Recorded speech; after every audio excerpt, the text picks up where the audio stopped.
Magandang araw kaibigan! Tuloy po kayo sa Felicidad's Channel. Sa mga kwento ng buhay at pag-ibig na hinalukay sa natatagong baul ni Felicidad. Pero bago po tayo magpatuloy, huwag niyo pong kalilimutan na i-like ang video, i-subscribe ang channel, at i-click ang notification bell para lagi kayong updated sa mga parating pa na upload.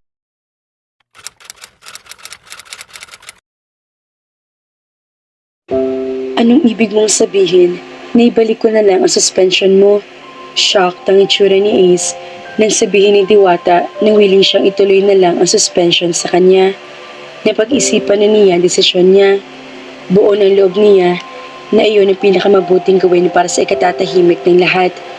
Pasensya na ho, sir. Pero ngayon ko lang kasi naisip na unfair nga naman sa ibang kasamahan ko na nasuspend din. Sagot niya. Umaapela ka ba on their behalf? Kunot noong tanong nito. Hindi ho, sir. Sinasabi ko lang sa inyo na ibalik niyo na lang suspension sa akin. Mas marami pang valid na rason sa pag-absent sa orientation niyo kaysa sa akin. I don't think this is a good idea, Diwata. Bakit mo naman isasakripisyo ang sarili mo para sa kanila? Hayaan mo silang i-explain din ang mga side nila kagaya ng ginawa mo. Ayoko ho na may kasamahan ako na masamang loob sa akin, sir. Huwag ka magpakabayani, Diwata. Hindi ako nagpapakabayani. Ginagawa ko lang palagay ko'y tama, sir. Hindi ito natahimik. Inaasahan mo ba na papayag akong ibalik ang suspension mo? Nakikiusap ho ako, sir. Umiling ito. This is insane. Anito sa kapumalatak. Sorry ho kung yun ang palagay niyo, sir. Pero iniisip ko lang din ang magiging tingin sa inyo ng mga kasamahan ko. Anong ibig mong sabihin? May nakakita ho sa inyo na pumunta kayo sa bahay kahapon. Hindi niyo naman maiiwasang magkaroon ng mali siyang iba. Nahihiya siyang ituloy ang sasabihin. Bakit ba binuksan pa niya ang topic na iyon? Naging awkward tuloy ang takbo ng pag-uusap nila. Iniisip nila na may gusto ako sa'yo, kaya binawi kong suspension mo. Tumango siya. Para may aspiling sumundot sa dibdib niya sa ekspresyon ng mukha nito habang sinasabi iyon. Para bang diring-diri ito sa malisyosong chismis na kumakalat. Hayaan mo silang isipin kung anong gusto nilang isipin. Buo na ho ang pasya ko, sir. Kung ayaw niyong ibalik ang suspension ko, hindi na lang ho ako papasok. At ano naman ang balak mong gagawin sa natitira pang araw ng suspension? Susubukan ko umextra sa bayan. That is insane. Iritadong sabi nito. Hindi siya kumibo. Ipinakita na lang niya rito na nakapagdesisyon na siya at wala itong choice kundi tanggapin iyon. Talaga ba maghahanap ka ng ibang trabaho sa natitirang ilang araw suspension mo? Usisa nito. Tumango siya. Can't afford ako mag-aksaya ng oras, sir. Kailangan ko hong kumita. Sa akin ka na lang magtrabaho. Kailangan ko na makakasama sa bahay. Kailangan niya ng katulong sa loob-loob niya. Nakakahiya naman sa inyo, sir. Gumagawa kayo ng vacancy para lang ma-accommodate ang kawalan ko ng trabaho. Hindi. Naghahanap talaga ako ng makakasama sa bahay. Sagot nito. Naghahanap nga ng katulong. Sa loob-loob pa rin niya. Bumuntong hininga siya. Pero ano pa ba naman ang dapat niya asahan? Alangan namang alokin siya nito na magiging assistant manager sa farm. Kung papayag ka, ihahatid kita ngayon din sa bahay ko. Pwede ka na magsimula ngayon. Pwede bang pag-isipan muna, sir? Parang nahilo siya sa bilis ng pangyayari. Halatang nagulat ito sa pagpapatumpik-tumpik niya. Pwede naman. Uuwi na muna ho ako, sir. Paano ka malalaman ang sagot mo sa inaalok ng trabaho? Paano nga ba? Pupuntahan na lang kita mamaya sa bahay niyo. Siguro naman, enough na yung olang oras para makapag-isip ka. Tumango na lang siya. Makulit din pala ito. Ipinipilit ito ang gusto nito sa kausap. Ganoon din kaya ito kapag nanliligaw. Itinaboy niya iyon sa kanyang isip. Inaalok siya nito maging katulong. Bakit sa paniligaw nito tumutuloy ang takbo ng isip niya? Ipinilig niya ang kanyang ulo para maalis ang agyo sa utak niya. Sige ho, sir. Aalis na ho ako. Sige, mag-iingat ka. 6:00 pa lang ng hapon, nasa bahay na ni Diwata si Ace. Bigla tuloy siya nahiya dahil amoy na amoy nito ang piniprito niyang daing na isda. Ako na riyan, Diwata. Harapin mo na muna ang boss mo. Ipinasya niya sa kanyang inang hawak niyang syanse. Pinuntahan siya ni Ace sa maliit nilang sala. Nakapag-desisyon ka na ba tungkol sa inaalok ko? Tanong agad nito pagkakita sa kanya. Tumango siya. And, pumapayag na ako sir. Total naman, hindi pa rin ako sigurado makakahanap ng may ekstrahan sa bayan. Sa sigurado na ho ako, sagot niya. Lumawak ang pagkakangiti nito. That's good. Nagpaalam ka na sa parents mo. Nasabi ko na kay nanay kaninang pag-uwi ko. Pumayag naman siya. That's good. Para itong sirang plaka dahil sa paulit-ulit na sinasabi nito. Kinikilig naman siya dahil parang tuwang-tuwa ito na pumayag siya sa alok nito. Relieved lang ang lalaking iyan dahil may katulong na siya. Alo niya sa sarili. Nagulat siya na bigla itong tumayo. Iyon pala ay nakita nitong kanyang ina. Kumain na muna tayo bago kayo umalis para hindi na kayo magluluto pagdating niyo sa bahay sir. Ace na lang ho. Sumabay ka na sa amin maghapunan, Ace. Yaya rito ng kanyang ina. Baka hindi ho kumakain si sir ng daing, Nay. Kumakain ako. Maagap na sagot nito. Kumakain naman pala eh.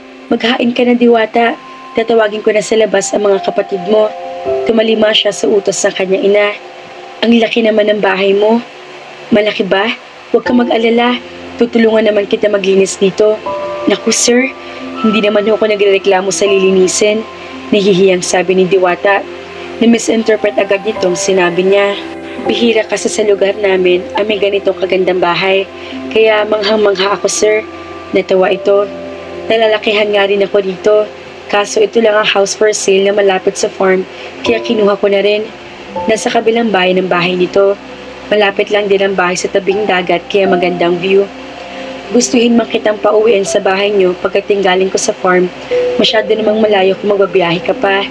Pwede rin naman kitang ihatid sa bahay niyo kaya lang. Okay lang naman sa akin na magstay in sir.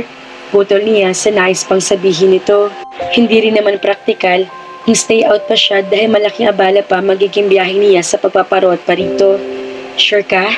Tumango siya. Gusto mo pa bang ipagluto kita ng dinner? Hindi na. Busog na ako sa kinain ko sa inyo kanina. Kipid ng ngiti lang ay sinagot niya rito. In fairness, marami itong nakain kanina. Hindi nga lang niya alam kung nasarapan talaga ito sa daing na isda o napilitan lang itong kumain ng marami para huwag sila mapaya sa pagkain inihanda nila para dito. Saan ang men's quarter? Tanong niya rito. Yung guest room sa itaas na lang okupahin mo. Ho? Dadalawa lang naman tayo rito. Parang awkward naman na sa men's quarter ka pa matutulog. 3 guest room kaya aalog-alog tayo dito. Para mas nakakatensyon naman kung magkakalapit ang kwarto natin sa loob-loob niya. Don't worry Diwata, harmless naman ako. Sabi nito na tila nabasa na sa isip niya. Pwede mo namang i-check ang background ko kay Tyler. Pwede mo ipatanong kay Lana kung mabait ba talaga ako o ano. Huli na nang ma-realize niya iyon. Masyado nga yata siyang madali magtiwala dito. Tinanggap agad niya ang trabahong inialok nito, pero hindi naman niya ito lubos sa kilala. Malay ba niya kung rapist ito o murderer kaya? Pero nang tignan niya mukha nito, napalis din agad ang duda niya. Wala sa hilat siya nito ang maging isang kriminal. Masyado itong gwapo para maging masamang tao. Hindi rin siguro ito gagawing manager sa farm ni Sir Tyler at Sir Ilo kung may police record ito. Umiling na lang siya sa naging basehan niya sa paghusga rito. Tama ba na gawin niya pamantayan ng itsura ng isang tao? Umakit na tayo Diwata para makapagpahinga ka na rin. May mali siya naging pagkahulugan niya sa paraan ng pagayaya nito. Tigil ka nga Diwata. Amo mo yan. Wala siyang pagnanasa sa'yo kaya itigil mo na ang malisyosang isipan mo. Umagapay na lang siya sa pag-akyat ni Sir Ace. Pagtapat nila sa unang pinto sa itaas ay binuksan nito iyon. Ito ang magiging kwarto mo. Yung dulong kwarto ang sa akin, anito. May pumasok na namang kapilyahan sa isip niya. Para kasi nag-aanyaya ang dati ng boses nito nang sabihin kung saan ang kwarto nito. Magpahinga ka na Diwata. Maaga akong umaalis ng bahay kaya maaga ka sana maghanda ng almusal. Pwede mo rin akong pabaunan ng pagkain para hindi ko na problemahin pa ang pagkain ko sa farm sa maghapon. Pero sa susunod na araw na lang siguro yon. For tomorrow, okay na sa akin basta meron lang akong breakfast. Anyway, kumpleto naman ang stock ko sa fridge at cupboard. Kung meron kang gustong ipabili ingredients or anything, sabihin mo sa akin sa umaga para madala ko na pag-uwi ko sa hapon. Sige ho sir, sagot niya. Good night, paalam nito. Good night sir. Wala ba akong good night kiss? Nahindik siya sa pumasok sa isip niya. Napabilis tuloy ang pagpasok niya sa loob ng kwarto. Nangihina ang mga tuhod na sumandal siya sa isinaradong pinto. Mali yata ang naging desisyon niya na tanggapin ang unlock ni Ace. Delikado yata ang puso niya sa pagkakalapit nila rito. Bahala na, inisip na lang niya na ilang araw lang naman siyang titira doon kasama si Ace. Pagkatapos sa suspension niya, babalik na siya sa farm. Ano ba naman ang posible mangyari sa loob ng ilang araw sa bahay nito? Maaga nagising sa Diwata kinabukasan kahit na halos hindi siya makatulog na nagdaang gabi. Namahay siguro siya. Mas gusto niyang isipin na iyon ang rason kaysa sa dahilang mas malapit lang si Ace. Ham at pritong itlog ang inihanda niya para sa almusal nito. Nagsaing siya ng kaunti pero inihain din niya ang sliced bread dahil hindi siya sigurado kung anong kinakain ni Ace sa umaga. Nagprito din siya ng tilapia. Gumawa siya ng sweet and sour sauce para doon. Iyon ay papabaon niyang ulam dito. Mabuti na lang at may huwisyo siya sa pagluluto. Natuto siya sa kanyang ina na dating kusinera sa isang kainan noong dalaga pa ito. Madalas ito magluto ng masasarap na putahe noong malakas pa ang kanyang ama. Madalas siyang mag-usyoso sa kusina kapag nagluluto ito noon, kaya naman natuto siya magluto kahit paano. Inihahain na niya mga pagkain sa mesa nang bumungad si Ace sa kusina. Bihis na ito. Good morning, bati nito. Morning sir. Nataranta siya sa pagkakita rito. Bumilis ang tibok ng puso niya. Hindi ko na itanong kung ano iniinom niyo sa umaga sir. Kape ba? Gatas o tsaa? Kape Diwata, black coffee. Sagot nito. Mabilis siyang tumalikod para ipagtimpla ito ng kape. Nanginginig ang kamay niya habang naglalagay ng kape sa tasa. Ilang beses siyang huminga ng malalim bago siya bumalik sa komedor. Kumalma naman siya kahit paano. Inalapag lang niya ang tasa sa mesa. Akmang tatalikod na ulit siya nang tawagin ni Ace ang pangalan niya. Saan ka pupunta? Tanong nito. Ipagbabalot ko na kayo ng pagkain niyo sa lunch. Sagot niya. Pwede po ba namang gawin yun mamaya? Anito, saka tumayo ito at humila ng silya. Saluhan mo muna akong kumain. Ho? Gulat na tanong niya. Saluhan mo akong kumain, Diwata. Mamaya mo na lang ako ipagbalot ng pabaunin ko. Tama naman ang unang narinig niya. Pero hindi pa rin siya makapaniwala kahit na ilang beses na niya narinig ang paanyaya nito. Hindi pa rin siya kumikilos sa kinatatayuan niya kaya hinawakan na siya nito sa magkabilang balikat. Maupo ka na, Diwata. Mas masarap kumain kung may kasalo. Anito. Napilitan na siya umupo sa hinila nitong silya. Kailangan niyang gawin iyon dahil lang hina mga tuhod niya maramdaman ang mainit na kamay nito sa magkabilang balikat niya. Sinalina nito ang kanin ng plato niya. Anong gusto mo? Coffee, tea or milk? O baka juice ang gusto mo sa umaga? Sir naman, nakakahiya naman sa inyo. Ako ang katulong dito. Tila nakakalimot ito kung sino siya sa bahay nito. Maupo ka lang dyan, Diwata. Ako ang bahala sa'yo. Saway nito sa kanya. Ano bang iniinom mo sa umaga? Kape lang sir. Aniya saka maagat na tumayo. Pero ako na magtitimpla. Baka makalimutan ko ng tuloy na ako may dito. Masyado kang conscious. Pumalatak ito. Hindi na niya ito sinagot. Tumuloy na siya sa kusina para ipagtimpla ng kapeng sarili. Delikado ka talaga rito, Diwata. Delikado na ma-inlove ka kay Ace ng tuluyan. Lalo pa at kanya napaka-gentleman siya sa iyo. Hindi niya alam kung anong pakulo ni Ace at masyado itong mabait sa kanya.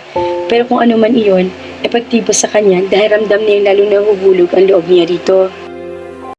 Naku mga ka-felisidad, mukhang nai-inlove na ang pobreng si Diwata sa kanyang amo.